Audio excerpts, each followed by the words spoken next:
தற்போது கிடைத்த அண்மை செய்தியை பார்க்கலாம்.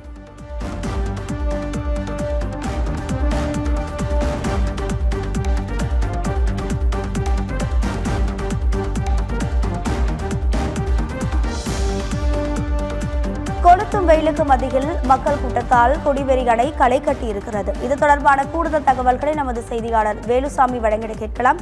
வேலுசாமி, வணக்கம். உங்க விரிவான தகவல். வணக்கம் மேடம். அதாவது ஈரோடு மாவட்டம் கோபிச்செட்டிப்பாளையம் அருகே கொடிவேரி அணை அமைந்துள்ளது.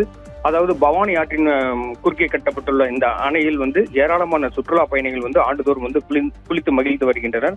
கடந்த சில நாட்களாக தமிழகம் முழுவதும் மட்டுமின்றி தமிழகம் முழுவதும் கடும் வெயில், அதாவது 100 டிகிரிக்கு மேலான வெயிலானது அடித்து வருகிறது.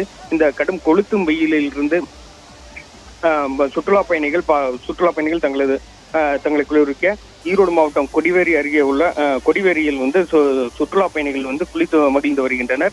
அதாவது கடந்த சில நாட்களாக தேர்தல் நடைபெற்றதால் கொடிவேரி அணையில் மூடப்பட்டிருந்த நிலையில் இன்று விடுமுறை நாட்கள் என்பதால் கொடிவேரி அணைக்கு ஈரோடு மாவட்டம் மட்டுமின்றி அருகில் உள்ள திருப்பூர், கோவை, கரூர் உள்ளிட்ட நாமக்கல் உள்ளிட்ட பல்வேறு மாவட்டங்களில் இருந்து ஏராளமான சுற்றுலா பயணிகள் இன்று காலை கொடிவேரி அணைக்கு அந்த கொடிவேரி அணைகளை குளித்து மகிழ்ந்து வருகின்றனர் என்பது குறிப்பிடத்தக்கது. அதே போல இந்த ஈரோடு மாவட்டத்தில் கொடிவேரி அணை மட்டுமே இந்த சுற்றுலா தலமாக விளங்கி வருகிறது. அதாவது இதனால் ஏராளமான சுற்றுலா பயணிகள் இந்த கொடிவேரி அணைகளை குளித்து மகிழ்ந்து வருகின்றனர்.